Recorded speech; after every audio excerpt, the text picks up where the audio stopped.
Now, you have to understand, Paul was traditionally trained by Gamaliel. Gamaliel was his teacher, and Paul would have been taught all the Jewish fairy tales.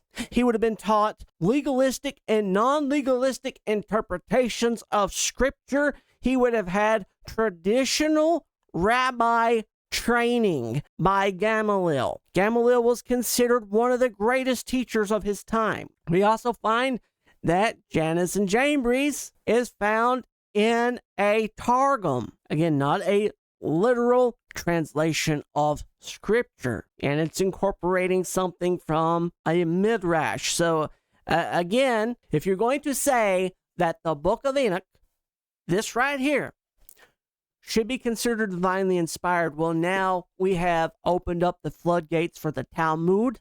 We have opened up the floodgates for Greek poetry, heathen poetry from a different religion entirely. Do you see how all of a sudden that argument just sort of falls apart and doesn't sound so great?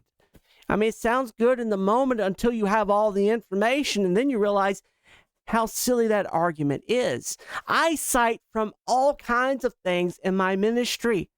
I've read from Enoch. I've cited from Enoch. I've talked about Enoch.